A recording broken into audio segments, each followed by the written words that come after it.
The following podcast is a W2M Network original production. Visit W2Mnet.com for all of our other great podcasts, plus news, reviews, articles, and opinions from the worlds of wrestling, video games, football, and entertainment.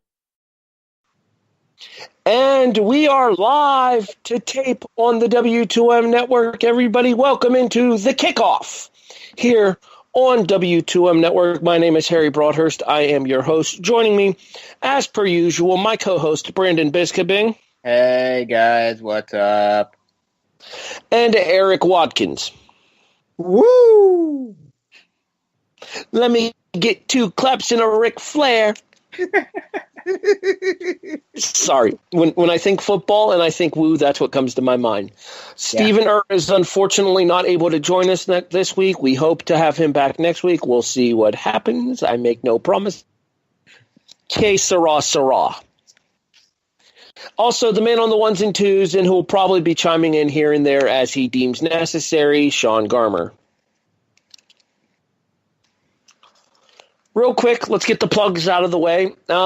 You are listening to us probably through either one of your many multitude of availabilities for podcast listening, Stitcher, iTunes, Google Play Store. I'm sure there's a bunch of other places. Apparently, we're on one of what was the name of that app Patrick told me about? I don't remember it now. Like Chat Box or something. I forget what it is, but it has like a bunch of the non-Blog Talk Radio podcasts on it, so I'll have to look that up and see. Thank you, Castbox. See, I knew Sean would chime in here and there. Well, you said it so like almost disappointed that I would be chiming in there, so you know. I'm also going to be blatantly honest with everybody before we get the show started. I have been battling a sinus infection all week, so therefore I do not sound like my normal self. I will try to grin and bear it through the show. If you listened to the SmackDown Live and the 205 Live reviews last night on the W2M Network, you'll understand that, yeah, my sinuses have been kicking my backside for the better part of the last 72 hours. That was the cause of my one miss of the year so far. Sinuses suck, dude. Yes, they do. Being said, let's talk about people who did suck and people who didn't suck. Segue! It's time for Studs and Duds. Erik, you're up first. Who's your stud? I mean, let me go back because I had it and I also had a perfectly good intro laid out. Yes, folks, always remember, have your cables in the proper places, otherwise your internet will hate you. I'm going to need a quick second. Well, I can tell you who your stud is. I'm looking right at it. And with all the chaos, I wish I was. It's been one of those extra long nights for me. Which, yeah. I'll give you a clue. He's big, he's Ben, and he's not in London. Yes, the Roethlisberger himself, Mr. This is AFC North football, and let's be honest, it really was. I mean, a comeback win like that, a couple of big touchdowns, almost 300 yards, setting up Chris Boswell to kick his third game winner of the season. Yeah, it was one of those where if you tuned in early enough, you scratched your head like I did. But in the end, Steelers are going to be the Steelers. Welcome to 10-2. This is the holiday season, so for the rest of the month, we should call him the Burger Roethlisberger. You know, I can get behind that. My name is Harry Broadhurst, and I approve that message. I would also like to point out that actually it's Winner Winner by the Kicker Dinner. He nearly became my stud just because of that, but I was like, I don't know. Close but no cigar. I thought about making an alien joke because, you know, Roswell, Boswell, but I just decided against it. Brandon, hit me. Who's your stud? My stud for this week, out of the undefeated yet still as yet not in the playoffs, Mackenzie Milton, 494 yards, 5 touchdowns in their win to win the American Conference against Memphis this past weekend. Well, it's a good thing he had a good performance because his coach said hasta la vista, baby. Well, of course he did, because he doesn't have any reason to be there. Not to mention Nebraska. I mean, you really got to have motives and think you're going to go somewhere if you're leaving Orlando for Nebraska. I would take this opportunity to point out that he's just now going to continue to be Wisconsin's biatch. Well, Yeah. I mean, crazier things have happened in the Big Ten West, though. I mean, Northwestern's been relevant again for the last couple of years. Crazy things indeed. Shall we say stranger things have happened? I see what you did there. Wow. I have Netflix and I still don't watch it, so I don't see what you did anyways. You need to get on that, Harry. I don't see a stud listed for Steven. Maybe he didn't think anybody stood out. Yeah, I saw that he made his one pick for later on, but I didn't notice anything with that. I don't know. No, I have both of his picks for later, and I will be revealing them when the time comes. But I don't see a stud picked for Steven, so we're just going to skip over his. So do you remember when a bunch of us were just starting to do this show, and there was a certain team down in Louisiana that was 0-2, and everyone was completely writing them off? Except for you and me. And not only were they 0-2, but they were getting ready to go to Bank Life Stadium in Carolina and play the Panthers, who were 2-0.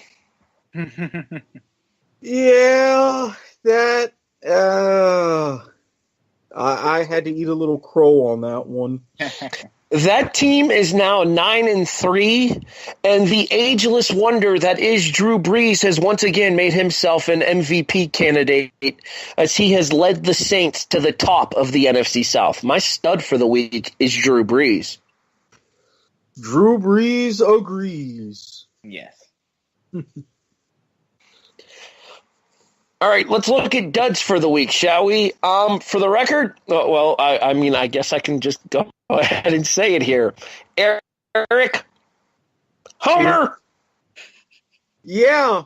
Hey, I will admit, thank you, though, because I got to save a lot of money on shipping costs because everybody thought that I was delusional for picking against Miami in the ACC championship game. Yeah, not only did the turnover chain not show up, but then Clemson goes off and has their championship chain. I mean, come on. There were a couple of bad interceptions, turnovers, and while there was improvement over the last time these two teams met, losing 38-3 still doesn't sit 100% well with me. My dud is the Hurricanes offense because really, you couldn't have been at least a little bit better, made it a little bit closer, no, nothing. All right, I'm sorry to do this to you, Erik. I don't know if you saw it, and it's going to require a little bit of description here because this was an actual visual aid, and this is an audio podcast. Mm-hmm. So, did you watch game day before the Miami-Clemson game? No, I did not. There was a sign in the crowd held up by a Clemson fan that had the University of Miami logo on a Coca-Cola can. Oh, God. And the sign said, "Choke, the official soft drink of Mark Richt." Oh. There's a part of me that just wants to punch something right now, but I can't. I can't. I gotta hand it to Clemson fans. At least they're being a little bit clever. I ain't even mad. Truer words had never been illustrated. Brandon, dud, hit me. I'm going to stick with a college offense that has played very well and then put a giant not quite a goose egg, but close enough to it. Auburn's offense, after scoring 26 against Alabama last week and 40 in their first meeting against Georgia and scoring a lot throughout the whole entire year, they go on in their opportunity to solidify their spot in the playoff picture. They go on and only score 7 points. Not complaining, but Auburn, what are you doing? I said, watch out for Georgia. Auburn can't be up to beating 3 number 1 teams in the span of a month. Or in this case, 2 number 1s and a number 6. Steven's dud is Joe Flacco of the Baltimore Ravens. Correct me if I'm wrong. Didn't Baltimore beat Detroit on Sunday? I'm pretty sure they did. So? Somebody want to explain this one? He's not here to explain this one, so I'm confused. I guess because Flacco didn't have a good individual performance, even though he did. Yeah, I'm not going to expand upon this any further. If Steven wants to address this when he returns next week, if he returns next week, we'll let him do so because, frankly, this one confuses me. My dud has nothing to do with performance during the course of the game because during the course of the game, he was clearly the most dominant player on the field. Brandon, you live in the New York market. You probably got the Patriots and Bills game at 1 o'clock on CBS, did you not? Yes, I did. Did you see Rob Gronkowski turn into a gigantic bitch? I did a little. I was also flipping between that and the game on Fox. So, I saw it, and apparently there's a little bit of a WWE motive behind it. Yeah, I did see. I definitely did see what you were mentioning, though. Now that I think about it, I had to think about it for a second. But yes, I do remember the specific moment you are talking about. So. His great and mighty holiness, Brady, gets intercepted. Stuff happens. It's the NFL. There are good cornerbacks throughout the league. Mistakes get made. People get hit. People make duck throws. They get picked off. It happens. Yeah, happens every Brady's quarterback. picked off by Buffalo Bills rookie cornerback Tre'Davious White. Tre'Davious is going up the sideline, and he gets knocked down to end the play until Rob Gronkowski comes in with a phenomenal forearm while Tre'Davious is laying on the ground already, hitting him in the back of the head. Look, you may be boys with Mojo Rawley. You may be a fan of the WWE, but this is the National Football League, Rob. Get your act together and don't be such a gigantic pussy. Exactly. Just because you get in and you may be setting up a fight on SmackDown or Raw and whatever because you got a beef on Twitter, keep that on Twitter. Don't take that to your day job, bro. On a positive WWE NFL combination note, did you guys see the touchdown celebration on Monday Night Football this week? Where who was it? The Steelers running back scored and then got pinned? Yes. Yes, I did hear about it. I did not watch the game live because obviously during Mondays I'm watching Raw. I didn't watch either. I just got an ESPN alert with it, like as a video, and I watched it, and it was pretty cool. The Steelers have been stepping up their celebration game this year. Yes, they have been. The Steelers have been stepping up their game in other regards too. We'll be talking about that a little bit later. Dun dun dun. Dramatic reverb and good technique. So yeah, my dud for the week is how do I put this? The shenanigans of one Robert Gronkowski. Yeah, no issues with his performance during the game. The Patriots completely dominated the Bills, and quite frankly, I expected it to happen. That being said, What Gronkowski did, there is no place for in the NFL, and frankly, one game probably wasn't enough. I would have gone at least 2 or 3, but the NFL and Roger Goodell, who is going to make a handsome sum of money, even though he'll be taking a little bit of a pay cut, yeah, he's not quite all right when it comes to, handing out suspensions. Well, and also, I don't think he made an enemy already with the Ezekiel Elliott thing in Jerry Jones.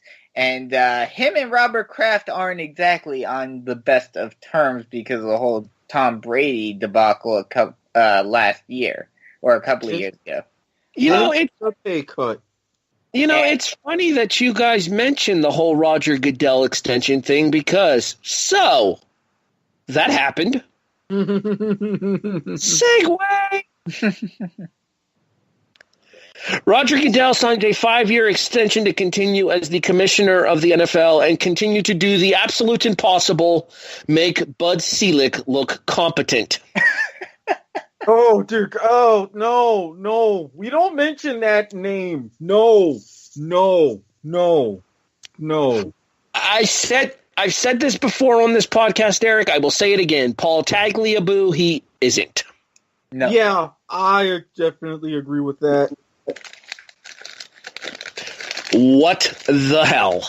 Yeah, and the reason why I say there's a little bit of lining in this because it's a little bit more intimidating because there's a lot of bonuses.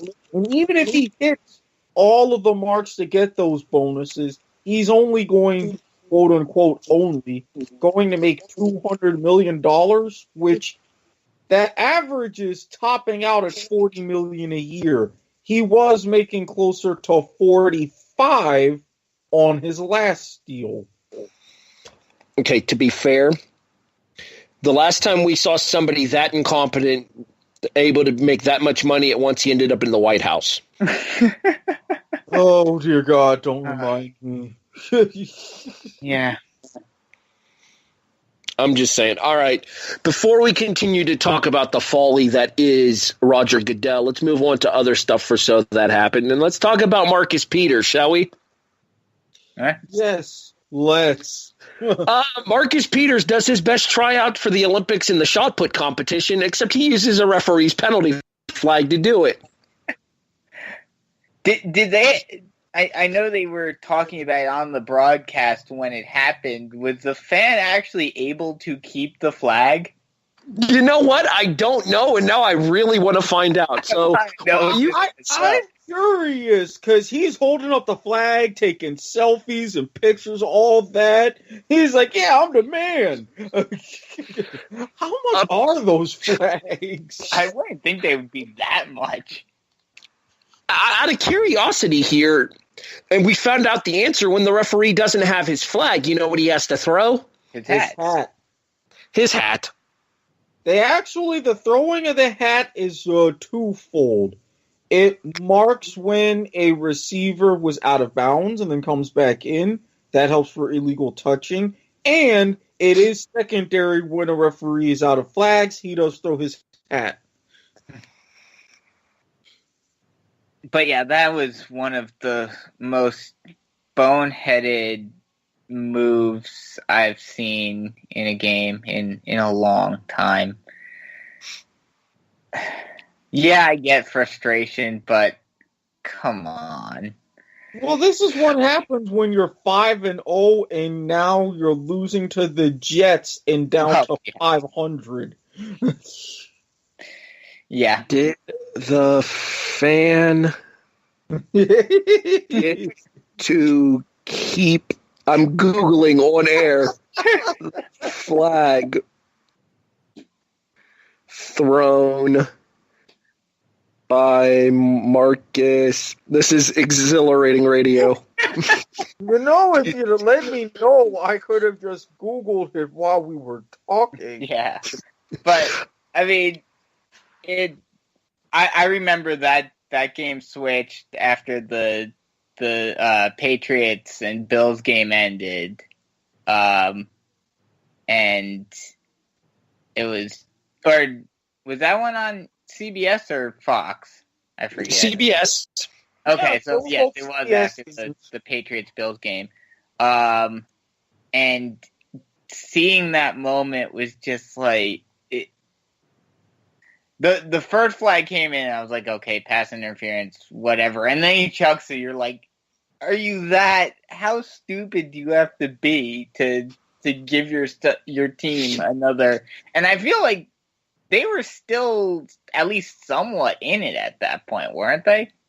Yeah, they were in it. I think that ended up being the score that put the game out of reach. Okay. Not to mention, after that, he's like, you know what? I just threw a flag in the stands. I'm done. And he just, like, without, like, socks or anything, just walked off the field himself. Wasn't even ejected. Yes, he was, actually. Yeah, he was. Yeah. Oh. Mhm. When they actually made the announcement for the unsportsmanlike conduct, they actually announced that he had been disqualified from the game. So all the fans whining and complaining that Peters walked down on the team after he threw the flag. No, he was ejected, and admittedly, rightfully so. The answer to the question, based on what I'm seeing, is no. The fan did not keep the flag because NFL. Oh. It is still at certain points the no fun league. Oh, at least he got pictures, and he'll forever be on Instagram. I really hope that there's a camera angle somewhere that actually shows the flag floating through the air and into the fan's hand. Because, quite frankly, do you guys know the One Shining Moment CBS tournament broadcast montage that they use? Yeah. If ever there was a moment that song was appropriate. For one shining moment. The guys bring up the flag celebration. It's over. Done. Yeah. Book it.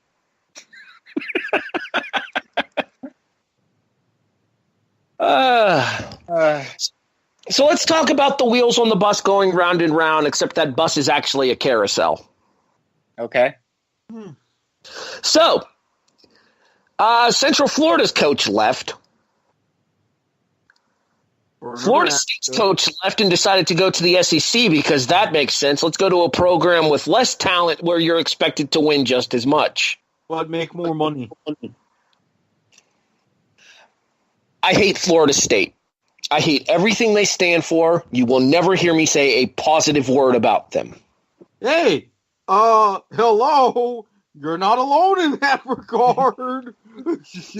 But leaving a national powerhouse program like Florida State to go to Texas A&M seems borderline stupidity to me. Oh, it is. It clearly is. Because you're going from a top program in a still, in a rising conference right now to a middle of the pack to maybe even lower end school in the SEC. Not only that, you're going to the SEC West as well. Hello, right. Alabama. Hello, Auburn. Hi, LSU. You're not going to have a Johnny Football to save you. Even then, you're going from a fantastic school right when your rival is licking its chops because you know that they're going to beat you for the next 2-3 years, but you can still contend, compete for division titles, conference titles, and if you're good enough, a national championship too. Yeah, you're making $7 million a year, and the best that you could hope for the foreseeable future is third in your division, and maybe a middle-tier bowl game. That's it. All right, so let's take this a step further. I would even say fourth or maybe even fifth in your division because you have LSU on the rise and you have Mississippi State on the rise, as we've seen. LSU, I can give you a little bit, but no. Dan Mullen, he up and left. So that's true. Yeah. That's true. Let's go ahead and continue on this carousel because Florida State has a vacancy to fill now. And in a year where Chip Kelly's returning to college football, Oregon finds itself without a coach. Imagine that. The American Athletic gets yet another slap in the face when Willie Taggart comes back to Florida, this time to coach the Noles, leaving the Ducks behind after having left South Florida just a year prior. I guess he found out that life on the West Coast isn't as much fun as everybody makes it out to be. Well, not in Oregon. Had it been Washington, it would have been a different story. Yeah, or California somewhere. You go from a place where it rains all the time to a place where it rains all the time, back to a place where it rains all the time. The man loves rain. What can you say? It seems kind of bilateral to me. That being said, Oregon's nowhere near the national power it once was. How do I put this? His overall national prospectus is going to go up significantly. His national status is going to go up significantly as the head coach of Florida State, because Florida State is a nationally talked about team on a year-to-year basis. Oregon has not been such since Chip Kelly left. That being said, I think Taggart put himself in a difficult position by going to Florida State and taking this job here, because the expectation levels at Florida State are going to be significantly higher than had he stayed in Eugene, Oregon. Oh, of course, but also in terms of that national recognition aspect, with the exception of Oregon under Chip Kelly, but that was only because of their offense, and with the exception of, maybe USC, because of the time issue, it seems like no team on the West Coast really gets much national airtime. Case in point, the whole controversy with Christian McCaffrey a couple of years ago. And really what's going to, in part, count against Bryce Love this year. Well, let's be honest, for as good of a season as Bryce Love has had, and the Heisman was going to be on my list of topics to discuss because they did announce the finalists for the Heisman Trophy. So, again, segue. But to an extent, though, when it comes to the whole West Coast bias thing with national reporters, though, Oregon's not enough of a powerhouse that people are really going to care about them on the East Coast anymore, whereas Florida State is national attention. Oh, no, I agree with that. I'm not saying that, in terms of Oregon, yes, I agree with you, but I'm just saying in general, I think a lot of coaches now are more skeptical and more iffy about going out to the West Coast because they know unless they go to USC that they're not going to get the national attention that they would at another school. All right, let's go ahead and move on to the conversation about the Heisman Trophy now that we're hopping off of that crazy coaching carousel, which is still going to spin round and round, and we're still going to break down all the happenings to you here on the kickoff. So Lamar Jackson, again, because charity case. Oh, I really don't get how he was a finalist. He had, if you look at the spectrum, good numbers. Not great, not eye-popping, but good numbers. But overall, in your biggest games this season, he crapped the bed. Yeah, this is my argument. I know the Heisman isn't the same in terms of how people grade it and whatnot as an MVP. But it's always funny to me when, in any sport, an MVP, he may have the best numbers in the league, but his team is, mediocre. MVP should mean MVP. Heisman, it's not an MVP award, but it still is.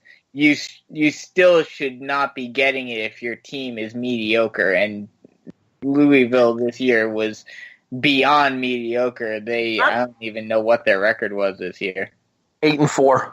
Yeah. So Bryce Love, who is, in my opinion, the best running back to come out of the 2016-17 or the 2017-18 NFL class. Messages received from Patrick Ketza. Messages, and Sam wakes up to this.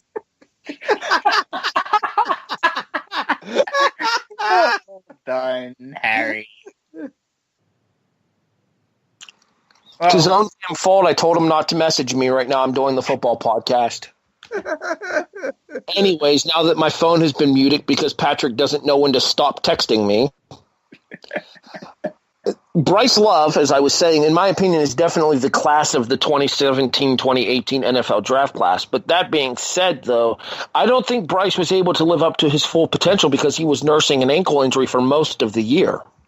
Yeah, I mean, that's going to hurt him. But also, I mean, I'd have to think back. You would know better than I would. But it seems like, especially nowadays, the Heisman voters have a love affair with quarterbacks.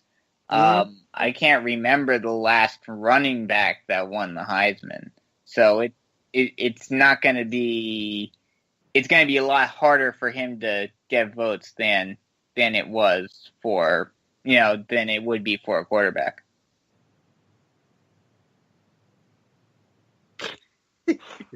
I mean, yeah, it has been a while. I mean, especially between underclassmen winning it and quarterbacks winning it every year.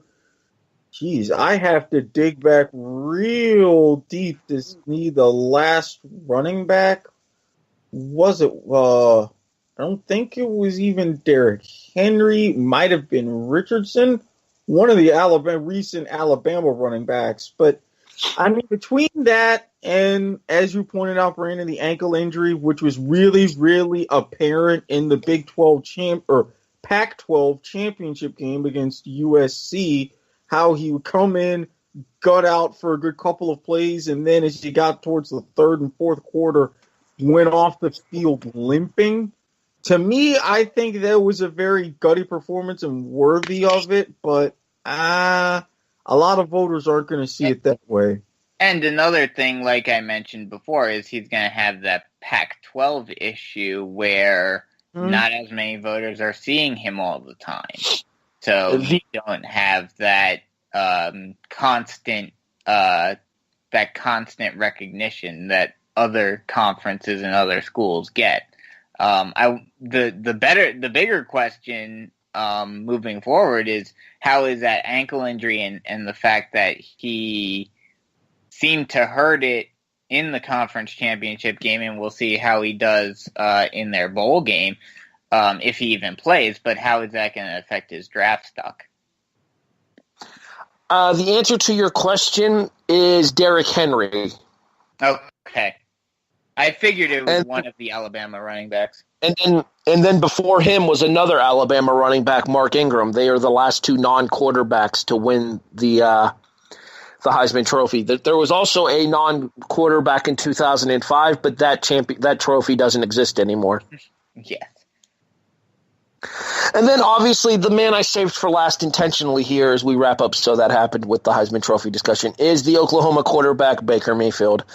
I don't think there's any question this is going to be Mayfield's trophy, especially after his performances in his rivalry game against Oklahoma State, in the Red River rivalry where he brought Oklahoma back to defeat Texas, and in the Big 12 title game where he helped Oklahoma dominate TCU 41-17.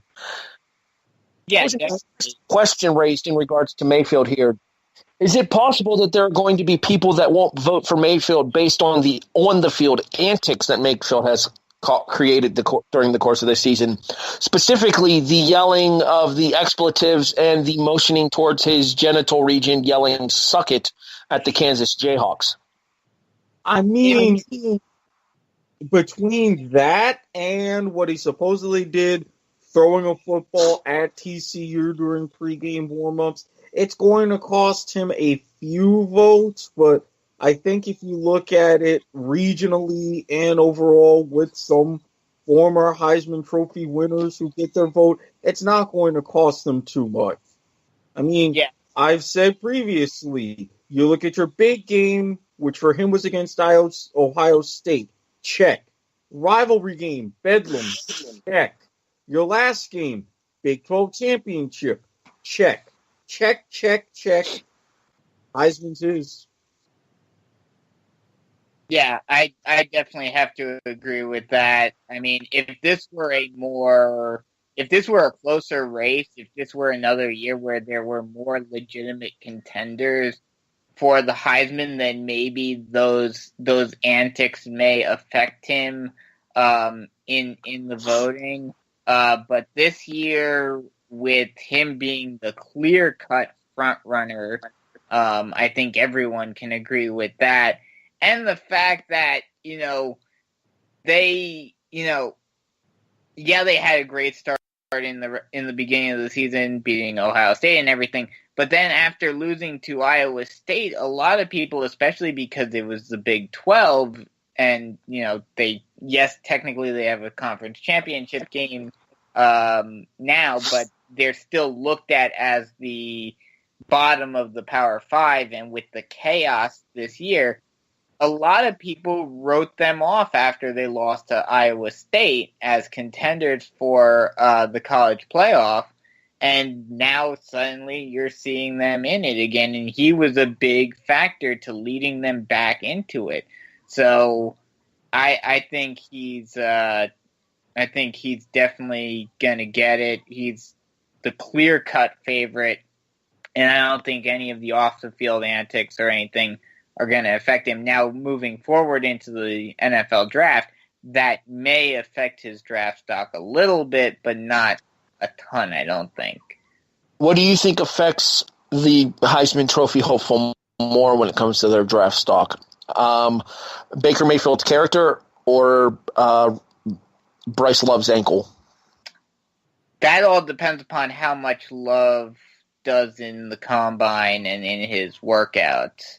If he goes into the combine and shows that, I mean, they both have opportunities to show the NFL coaches and GMs that each one is not as big of a factor as we're making it right now. But I think Love has the better opportunity of going in and showing that ankle is okay in the combine and in his workouts. Whereas Mayfield, he can talk all he wants and say that I've matured and yada, yada, yada, and I'm not going to do that in the NFL. But it's going to be a lot harder for him to prove that than it would be for Love. Yeah, the last quarterback I can remember acting like this in college was Johnny Manziel, and that worked out phenomenally for him in the NFL. Now, I don't think Mayfield is quite as bad as Manziel. Manziel had a lot of off-the-field issues, whereas Love, I think, is more of he's a little too exuberant on the field. A lot of the things that he's doing, like, on the field in regards to, trying to antagonize the opponents and stuff like that, those are things that we would have been celebrating 20, 25 years ago. So it's a lot different. Manziel, while, yes, I think that is going to affect some GM's perspective on it because, you brought up Manziel right away, so they're going to have him on their mind when they're looking at Mayfield. I'm hoping at least that it doesn't affect him too much because I don't think it's that big of a deal. Well, the more common comparison for Baker Mayfield isn't Johnny Manziel, although Mayfield is a bit more undersized, although he is a bit stockier. The biggest comparison has been Russell Wilson with the ability to improvise with his arm, how he makes his plays. Now, well, we're more so talking about off the field, like not so much off the field, but like his, extracurricular stuff. Right, and that's the thing with his extracurriculars and Johnny Manziel, it's not going to hurt him nearly as much. There are some GMs that would drop him down, but there would be somebody, especially in the AFC, who would be willing to take a chance on him and get him in the first round, just like Cleveland did with Manziel, and not have him instead wait all the way down third, fourth round where Russell Wilson was, simply because look at what Russell Wilson's done. You have a lot of teams that are willing to make that risk and accept the personality quirks and traits, because he's actually going to go be in the weight room if he has to, so study film if he has to, instead of going out and partying in Vegas. Honestly, I would be perfectly happy if the Giants are deciding to move on and go after a quarterback in the first round. I'd be perfectly fine with them going to get Baker Mayfield. And then the Giants have said that they are. If not Darnold, if not Rosen, Mayfield is going to be the third name right on everybody's mind. Now, on the flip side with Bryce Love, just like Josh Rosen hurt his stock a little bit after taking that big hit against Cal. Injury history, injury history, injury history, injury history. GM scouts, they look at that number one above almost anything else. And if they see that ankle and how it's been affecting him this entire season, that's going to hurt a little bit. Maybe where he was second round, now he's probably third round because of that. So, yeah, he's got a bit more of a downside to him, unfortunately, than Baker Mayfield does. But I think if he's able to show that ankle is okay, I don't think his draft stock really gets hurt at all. No, and again, at the most, he would drop a round. At best, especially if the ankle is fine, yeah, that they're still going to take that into account regardless, but he would only drop maybe a few picks. Mm-hmm. It'll be interesting to see what all happens with regards to the draft in April here. Not to mention it'll give them plenty of time for any and all necessary rehabilitations to be out of the way here, because I assume that Love is probably not going to play in the bowl game. Much the same way a lot of the higher expected draft picks last year kind of skipped out on bowl games as well. Well, especially what bowl are they even in? I don't know without looking it up, which says all you need to know. Exactly. A lot of the expected higher overall in the NFL draft picks tend to sit out their bowl games now for fear of risking injury or anything, which I think is. I mean, I get why they do it, but at the same time, I think it does a disservice to the academy that gave them the scholarship and put them in the position to end up with the potential career that they have. Well, hopefully it'll get the NCAA and those schools that are missing out on the bigger bowls, the kick in the pants that they need to finally get a real system in place. Agreed. We don't have enough time to get into this college football debate again. But I wanted to put that out there. We'll have plenty more time for our college football debate when we do our New Year's 6 preview, okay? For now, Bizco, let it go. Let it go. Let it go. Nope. I'm going to shut up. That, what I was going to say, is for another podcast. Moving forward. One more real quick thing to touch on, and so that happened. Thoughts and well wishes sent out to Ryan Shazier. Oh, that was just, that could have been a lot worse. Very thankful to hear over the past couple of days that he's been improving, getting more and more movement in his lower extremities, but that was scary. That was unpleasant to watch. Yeah. I mean, don't get me wrong, it's not ballet or anything, but seeing a guy laying there physically unable to move his legs is a difficult sight to see. And I've seen a little bit too often when players do lay there and you really don't see anything happening, I automatically think the worst. Seeing that the way I did, I was like, okay, at least there's something. That's a plus. He's able to wave and move around. That's another plus. But it's floated through your mind. Is he going to end up in a wheelchair now because of this? Is he done? That would just be tragic. And while he's still not out of the woods, he's starting to get there, which is a very encouraging sign. The rumor is that the injury ended up similar to the one that Tommy Maddox suffered when he was playing for the Steelers, and Maddox was back in the NFL a year later, so the following year. So hopefully everything works well, and if Shazier still has a desire to play and the ability to do so, I have no doubt that we'll see Shazier back with the Steelers, possibly for the start of the 2018 NFL season, if not by the end of the 2017 one. No, we can definitely hope. Brandon, anything to add here? Yeah, just hope for a quick recovery for him, and all the best. All right. Like I said, we like to joke around on this show here, but stuff like that, it's no laughing matter. No. Not at all. You know what is kind of a laughing matter, though? What would that be? One of the segments in our buy or sell situation. So let's go ahead and get into that, shall we? Mm-hmm.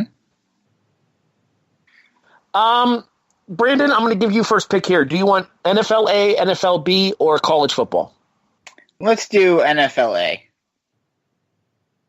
All right. I listed them out in the order that I was going to ask them. Therefore, it is an immediate segue into the question here. Juju Smith-Schuster. On Monday Night Football. Mm-hmm. How do I put this polite? There's no polite way to put this. Put Vontez Burfict on his ass. Buy or sell. When Smith-Schuster was trying to apologize after the game, you could hear Antonio Brown yelling "karma" in the background. Buy or sell that Vontez Burfict got what he deserved. Oh, yeah. Oh, definitely. I mean, we all know the history between the Steelers and the Bengals. We all know about what Burfict did a couple of years ago. Yeah, this is definitely one of those. And it's kind of nice in a way to see a rookie come in and already know the history of a team and know the rivalry and get into it.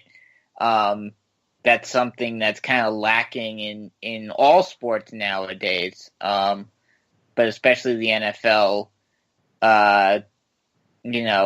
So yeah, it was nice seeing that gritty AFC North rivalry again. Erik? I'm definitely buying it, and I'm a little bit pissed at the league for suspending him and upholding that suspension because it was perfectly timed.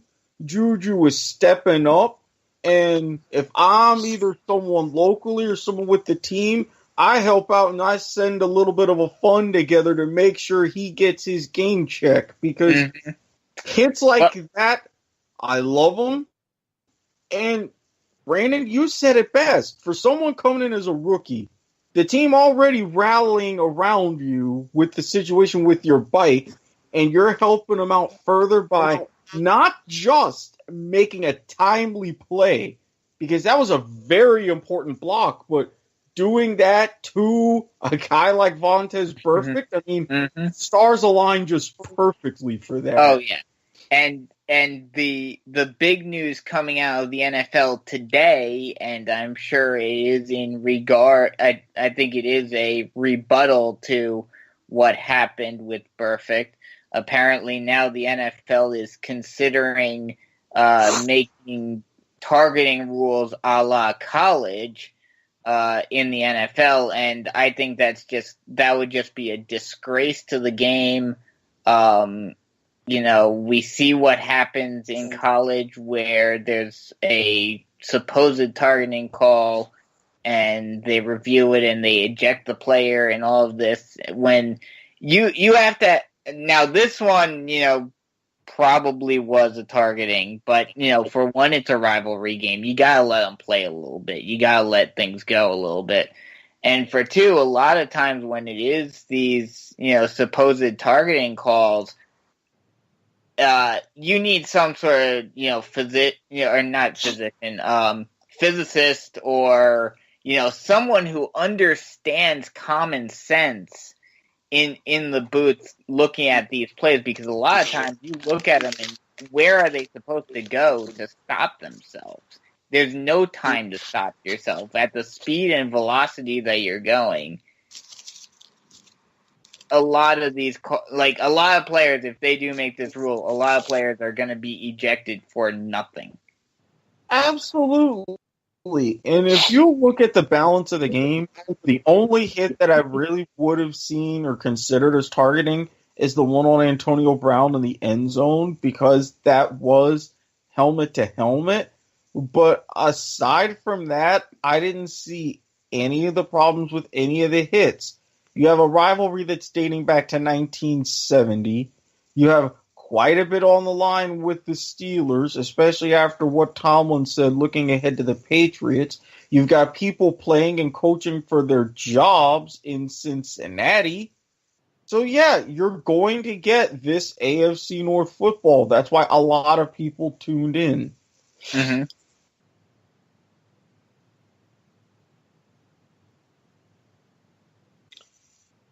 Did we lose Harry? No, I'm still here. I'm having an issue with my sinuses. I had to mute my microphone for a few seconds. Ah. All right, so well, I think the issue, though, that the NFL might have is the taunting part of the hit that Smith-Schuster laid in onto Vontez Burfict there, and I think that might be why the game check is either being taken away, or did they end up suspending him for the hit? I did not see anything as far as the suspension goes, but I do know he was fined for it. He was suspended, and he appealed, and they upheld his suspension. Yeah. But I think the whole thing that came out today about them considering making a targeting rule is a direct result of what happened. And with something like that, I wouldn't mind a fine, $5,000-$10,000. I would be like, okay, but that was no reason to suspend him. Yeah. I guarantee you, if they had hit him with a $5,000 or $10,000 fine, Antonio Brown would have wrote the check himself. Oh yeah. Antonio would be like, "Nah, I got this. You did good, kid." Mm-hmm. Or as he put it in the post-game press conference, karma!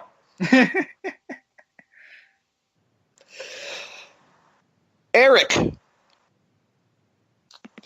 NFL or college football? I'm going to go college football. All right. A bit of a disclaimer here. I kind of teased this question last week after we went off the air. That being said, I do think it will lead to an excellent discussion, so I'm looking forward to asking it anyway. Buy or sell, Army versus Navy is the most important college football game of the calendar year.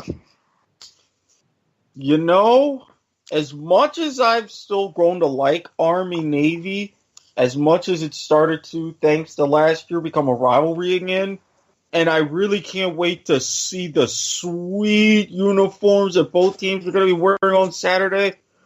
Oh, dear Lord, they're awesome.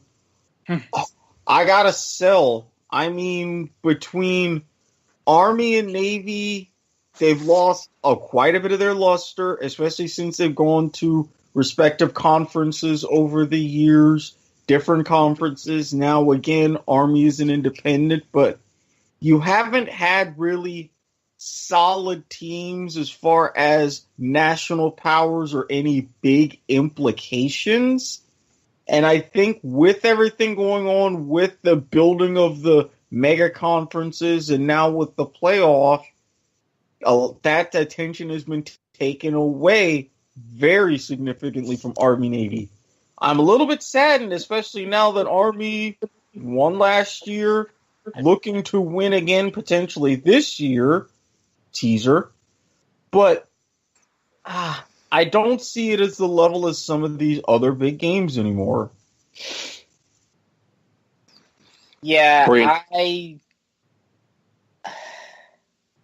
in my personal opinion, I am going to buy this, but I have to agree with Erik. Probably on the national level, it doesn't have the prestige that it did, back when Army and Navy were the big schools, because that's where, the big tough men went. But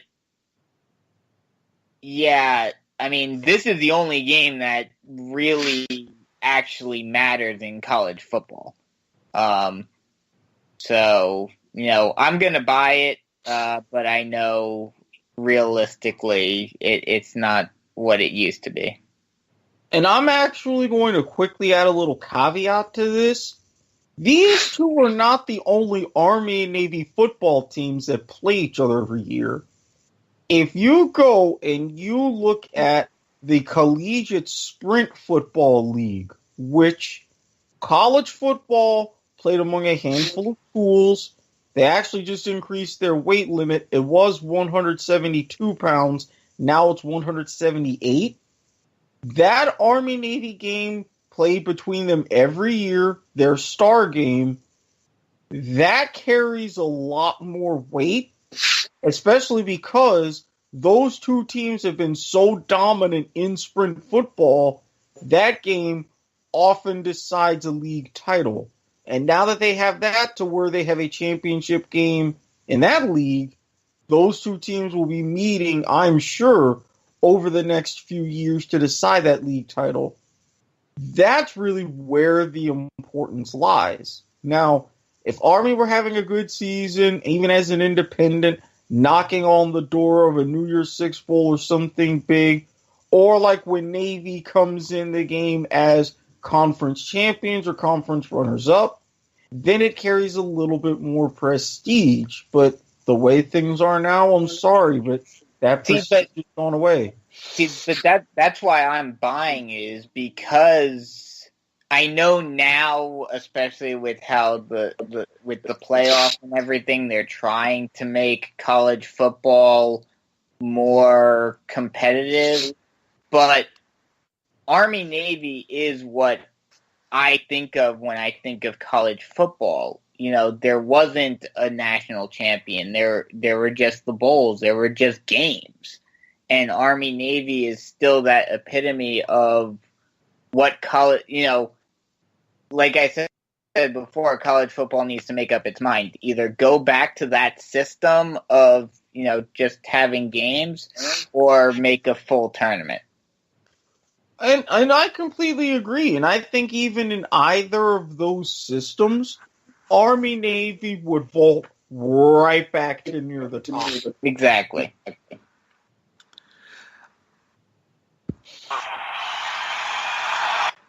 I'm going to go ahead and do something I don't usually do when I do these buy or sell segments here. I'm going to answer the question myself. So I need somebody to ask it. Okay, I'll ask. Buy or sell, Army-Navy is the biggest game of the year. Buy. Unequivocally buy. And the reason I say buy is because it has nothing to do with what these guys do with their football careers as soon as they're done. Mm-hmm. Regardless of how you may feel about politics, regardless of how you may feel about the wars and everything else going on in the world right now, these are the men who are going to dedicate their lives to defending our freedom.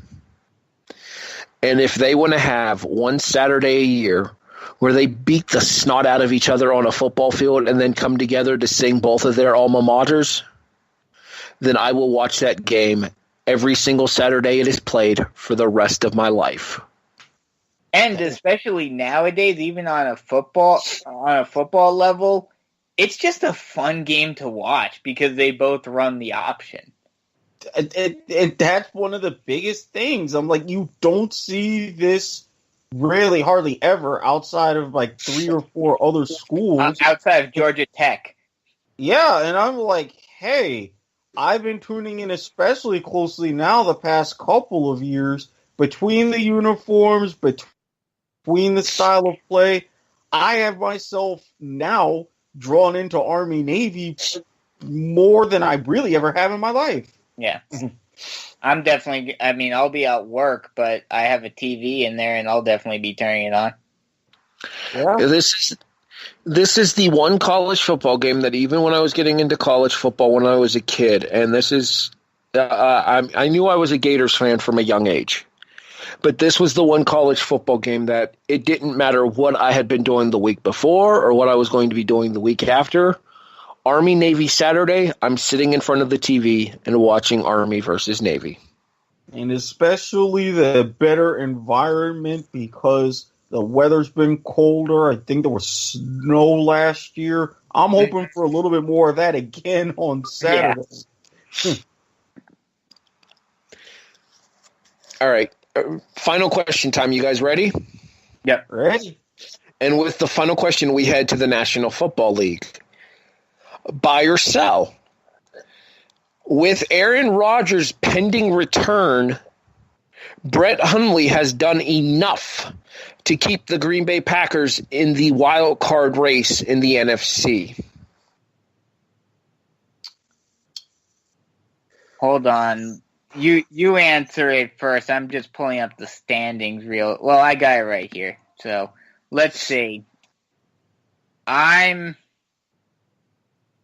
gonna have to buy this. They're only a game. Well, 2 games out from the 6th seed. They still have to deal with Detroit within their own division. The NFC South is tricky right now because you've got 3 teams in the hunt and they play each other and everything. Will they make it? I'm not sure. That's going to be a little trickier, but are they still in the hunt, especially with Aaron Rodgers coming back? You betcha. I am definitely going to buy this. Now, it's also going to be contingent upon not having an epic failure against Cleveland. But, of course. Yeah, if they get that win, looking at the positioning, okay, you mentioned the NFC South. They're going to beat each other up tremendously, and especially for that 6th seed, really between Atlanta and Seattle. Atlanta, they've got way too tough of a schedule for them to really come out too well. So between them, Seattle, which is still a little iffy, I think they can at least match wits with Detroit, especially with Aaron Rodgers back. Yeah, they're definitely in the hunt, along with even a Dallas. And would it surprise me even if they find their way through a backdoor into the 6th seed? Absolutely not. There is one big game on their schedule next week. Well, not this upcoming week, but the week after, that will determine whether they have a chance of making it. They play the Panthers in Carolina. If they can win that game, that pushes Carolina into the outside looking in my opinion. Mm-hmm. And then it's between them and Detroit. Well, I think the other team you need to look out for, too, is Seattle after they beat Philadelphia on Monday night. Gee, I wonder if they called that one. Yeah, and I even mentioned Seattle because Russell Wilson, the one-man band, is keeping things going in the Pacific Northwest. And not just beat Philly. They dominated Philly. Philly did not get a lead that entire game. If only somebody had said that Seattle was going to beat Philadelphia on Monday Night Football. Yes, yes. Hey, I got mine right, too. Okay, in fairness, the Chiefs are in a free fall. I know this. And Marcus Peters is apparently having a mental episode. And lest we forget where Seattle is playing next week. So, if I am Green Bay, I'm sweating a little bit. Oh, they have an uphill battle, definitely. But do they have a chance? Absolutely. You guys ready to get it together? Yep. Yes. All right, let's do so here. Erik, who's getting it together in your opinion? Okay. I know I'm going to catch a lot of crap, but to me, it's relevant. Look at here, College Football Playoff Committee. I get it. you have shown a 4-year love affair with two schools. Bachelor style, there was only one that could get the rose. I completely understand. But look at here. Everybody talks about your guys, and everybody talks about what you wanted to do, even with group of 5 representation and all this and that at the beginning. You obviously didn't. Look at the calendar. February is right around the corner. Just about half of your committee, including Chair Kirby Holcutt, your terms expire. What are you really going to do? What message are you going to send? Are you really going to keep everybody around and create all of this extra drama for ESPN? Or are you going to finally build things the way you wanted to from the get-go and make this a little bit more reasonable and tolerable for the rest of us? So to the committee, I am warning you now, you better get it together. Well, that's a lost cause. So, I mean, if I knew we could choose that, I would have chose it myself. But we know that's not going to happen until either the NCAA steps in or they just, yeah. I still have hope that ESPN bleeds enough money to where they'll intervene. But they wouldn't intervene. They're too short-sighted and too focused on big names. They wouldn't think of what we're thinking. They wouldn't think of a full tournament. I don't know if it means the opportunity. If it means the opportunity to air more and more key matchups of these big college football teams, I think ESPN might be willing to consider the concept. They own the rights, so they can do pretty much whatever. Brandon? I'm going to stick with my get together from last week because they laid another goose egg. Kansas City Chiefs, after going 5-0 to start off the season, you proceed to go 1 of 7, excuse me, in your last 7. Your playoff, after being almost a shoo-in by winning your first 5 straight, your playoff hopes are starting to slip away from you. It's a miracle at 6-6 you are still in first place in the AFC West. That just shows how pathetic the AFC West is. But even there, the LA Chargers and the Oakland Raiders are hot on your tail, tied with you in first place in the West.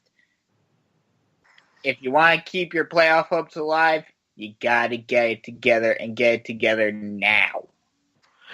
Does anybody remember the year that the NFC South winner was like 7-9? 7-8-1 went up against Ryan Lindley in the Arizona Cardinals in the playoffs. I remember that fondly. I'm not embarrassed. Well, I am embarrassed to say, but I also remember a couple of years ago when the NFC East winner was 7-9 or 9-7. Well, that was 7, but you did have a ways back. As a matter of fact, the year after the Saints won the Super Bowl, that following year they had to travel to 7-9 NFC West champion Seattle. Oh yes, I remember that. And Seattle bumped them, didn't they? Hashtag Beastquake. Hey, Brandon, I have a thought for you in regards to your Kansas City thing. Okay. You know how Kansas City started 5-0? Yeah. Yeah. In the week since, San Francisco has more wins than Kansas City does. Yeah. Yeah, that's crazy. Speaking of train wrecks and dumpster fires that need to get it together, good old Rocky Top.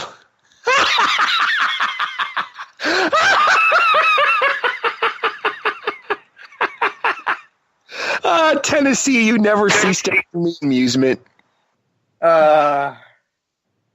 And what's hilarious too is that their fans every year think that they're gonna do amazing.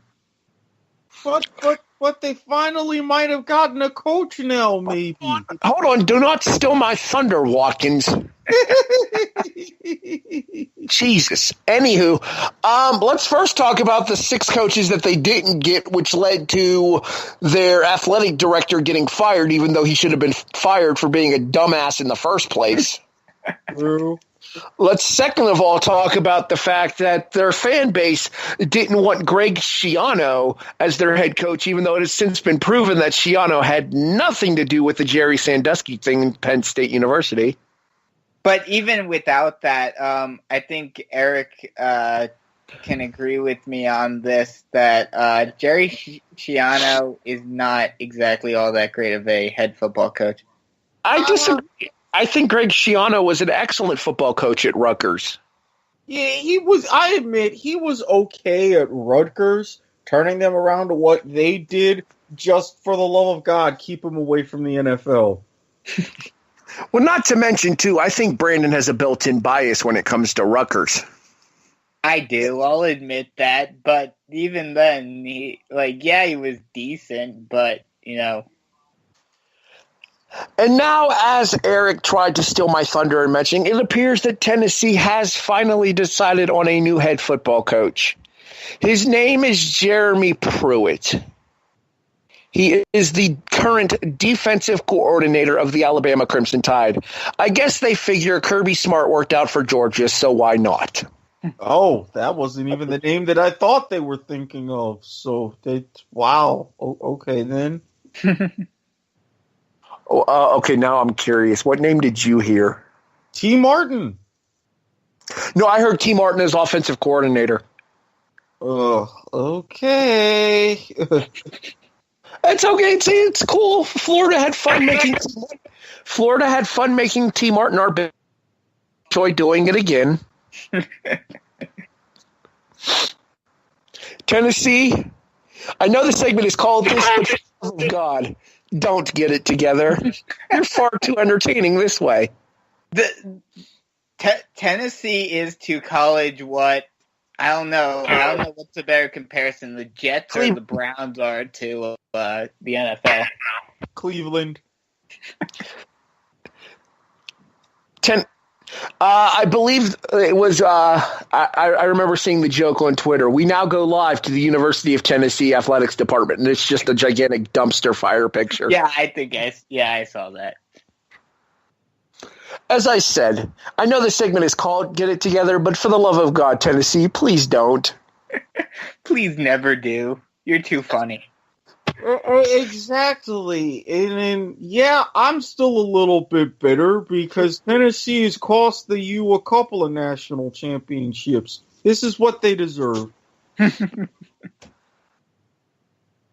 right, let's go ahead and move on now and step once again onto the Lane Train. Woo, woo. Sean. Oh, Sean. He's ignoring us probably now. Oh, 100%. Absolutely. No doubt. Also, why am I echoing? I don't know. All right, it's gone now. I feel like we're being ignored by our producer right now. I think so. I can only imagine why. I can answer that question for you, Erik. 27-0. Shut out. Score at one point in the Florida Atlantic North Texas Conference USA Championship game. I remember saying that I thought the final score was going to be 49-21. I wasn't far off, 41-17. No, you really weren't. And even then, towards the end, I was like, yeah, North Texas, they're not going to make it close. Why are they trying? Mean Green gets steamrolled. There's your headline. Lane Train, woo-woo. 9, I believe, with this, especially with this conference championship win. They finish in Conference USA play 9-0. And 10-3 on the season. With a pretty big bowl game coming up. So I have to say, Lane Kiffin, you done impressed me. You ain't Miami, but you done impressed me. It is once again at this point that I would take a second to laugh at Tennessee.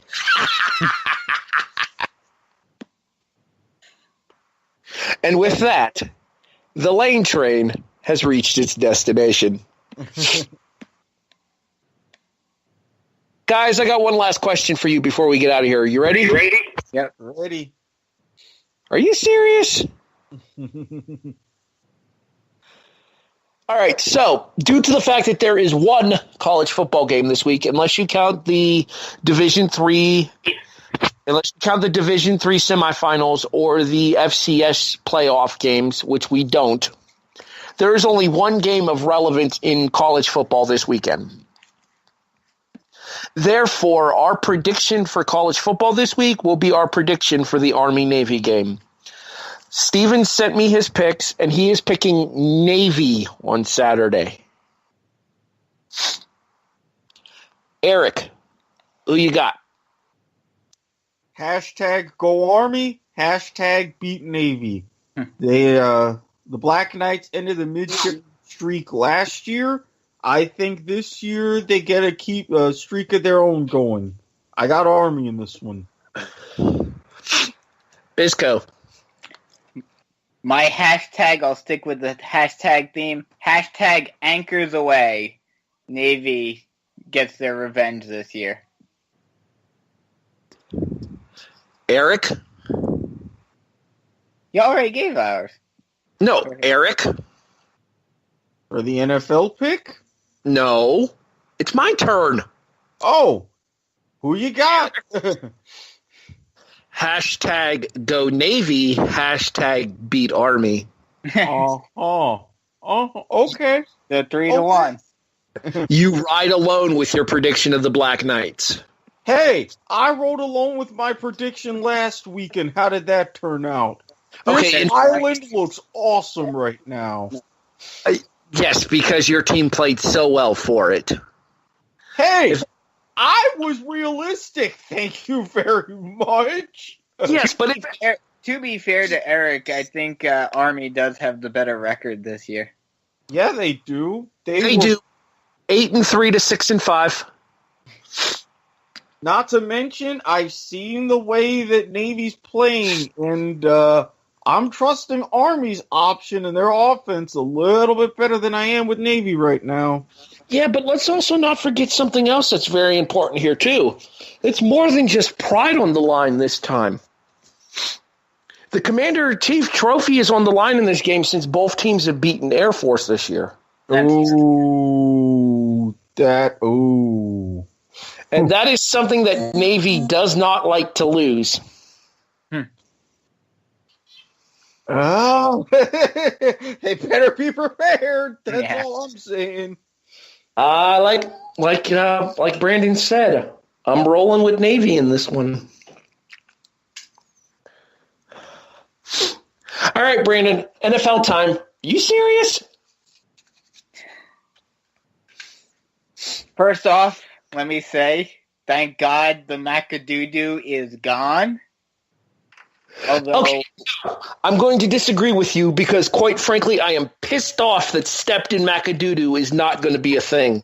I Well, know. hey, I McAdoo is McAdoo. What can you say? Yes. But I am also annoyed that the streak had to end for that.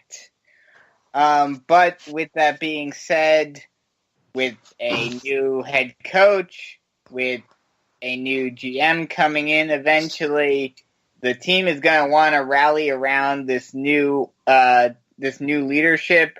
And in a big rivalry game, the Giants hurt the Cowboys' playoff hopes and beat them at MetLife this week. Okay, slim as those playoff hopes may be. But this is actually a game that affects a couple of other scenarios. Very true. While Erik is giving his pick, I will look up Stevens, and then I will have my pick as well. Erik, you're up. Now, there is arguably the best game of the week, especially on paper. Two teams, while flying high, stumbling a little bit. Two division leaders, two teams fighting unexpectedly for a first-round bye and home field advantage. Two dynamic offenses, and it happens to be the quarterback that went 1-2 in the draft. Now your convention is saying, oh, the Rams, they're at home, they've gotten it together, and blah, blah, blah, blah, blah. That's why they're the favorite. No, fair audience. I bringeth unto thee the wrath of the national television curb stomping that the Los Angeles Rams shall face. Fly, Eagles, fly, away to victory. Philly is taking it this weekend. But not in the same way they took it from Seattle, I'm assuming. Yeah, this time they're going to be giving it instead, if we're going that route. Okay, so they're going from catcher to pitcher is what you're saying. Duly noted. By the way, fare thee well to the McAdoo-dumbass. Thank you. Steven's pick is Seattle over Jacksonville. How, Jack? Wait a minute. I think this game getting pushed back to a 4:25 start helps Seattle because we all know West Coast teams don't fare well in a 1 p.m. window. Oh, yeah. Yeah, I agree. I'm just surprised that Jacksonville's a favorite in this one. I guess just because they're home. It's the line is 3 and home's worth 3.5 traditionally, so. Oh, yeah. Oh. Basically, on a neutral field, this would be a pick 'em. Yeah, that's fair. So, you know how I said San Francisco has more wins than Kansas City since Kansas City started 5-0? Mm-hmm. It's almost like I had that line planned to set up something later. Gee, Harry. What could you possibly mean by that? The San Francisco Fighting Garoppolos get their second win in a row as they go to Houston and take down the floundering Texans. Wow. Okay. That would help.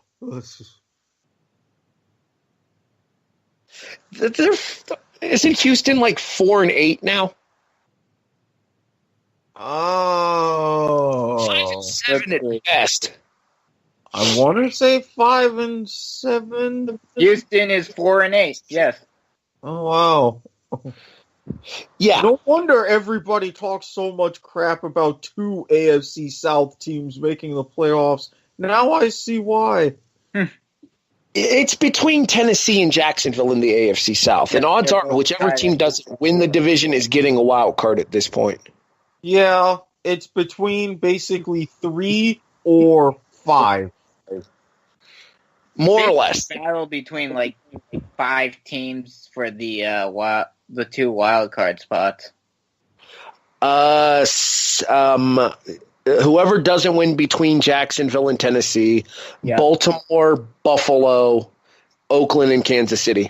Yeah. Or Oakland and Los Angeles right now, since Kansas City technically leads the division. Yeah.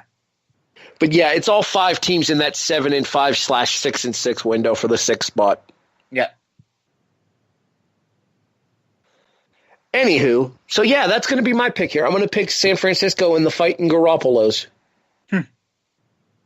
Hey, it worked out for them against Chicago. The game was ugly, but a win is a win is a win. Exactly. Wins are all that matter, and they don't need that high of a draft pick anyways. And when it comes to Chicago, well, they are who we thought they were. Exactly. They don't trust Trubisky. Fox might be out the door. It's okay. One of our big offseason episodes will definitely focus on the coaching carousel in the NFL as well. Like, I feel we could do an entire episode in regards to the coaching changes in college and the NFL. Oh, definitely. As a matter of fact, I'm officially decreeing that during our offseason, we're going to do a full episode dedicated solely to the coaching changes in college and the NFL. Perfect. Great.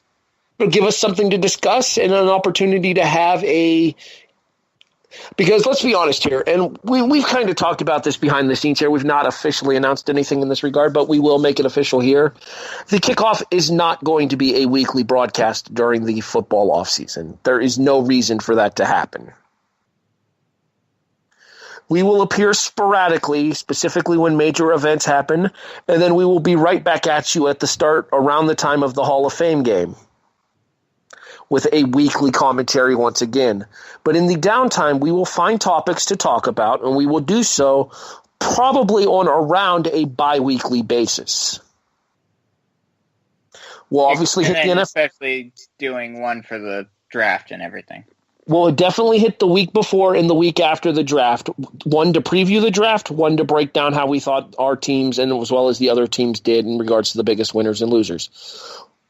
We'll definitely have a postseason episode where we give out our final year-end awards and we talk about our overall impressions of the Super Bowl and everything such as that.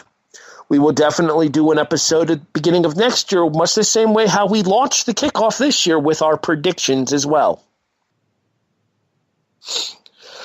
More updates as far as the schedule of the kickoff going into the offseason, as well as we approach year 2 as it becomes more readily available due to the fact that we're still in the process of getting through year 1. It is still, after all, week 14 in the National Football League. Yep. Mm-hmm. Gentlemen, do we have anything else to say before we get out of here?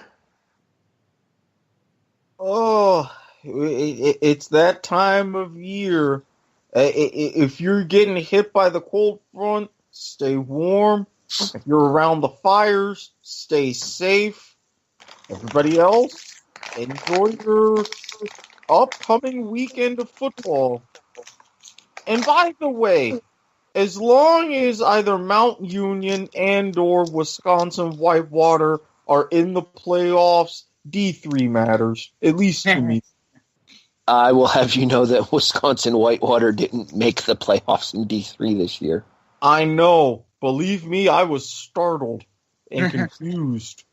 That being said, I am about an hour away from Mount Union's campus, so they are relevant in these parts as well. Brandon, your final thoughts on the evening? Just looking forward to a good week of football. Like we talked about earlier, Army-Navy is always fun, and we're down onto the home stretch of the NFL, so a good couple of weeks looking forward.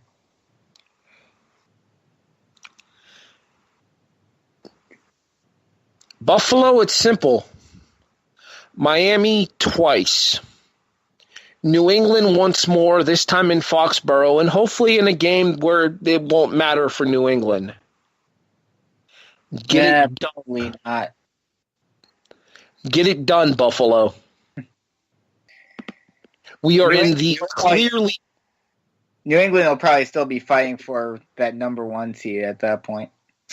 I don't know. They still face the Steelers. Oh, yeah. There's no doubt in my mind that next week's Pittsburgh, New England CBS national broadcast at 4:25 is going to be the decider in the AFC. But let me have this, Brandon. We still have a chance here. Very well. We are one of the 5 teams in the clearly inferior AFC that still has a chance. Hey, my team's completely out. I'm just watching football for fun now and for this. Well, at least you guys won the first to fire your coach sweepstakes. You got that going for you. Thankfully, I was wondering if we were going to get it. Again, still sad that stepped in McAdoo-doo won't be a thing. I am so glad it's not. For our executive producer, Sean Garmer, and my co-hosts, Erik Watkins and Brandon Biskobing, my name is Harry Broadhurst. This has been the Kickoff on the W2M network, available online at www.w2mnet.com. Thanks for listening, everybody. We'll talk to you next Wednesday night.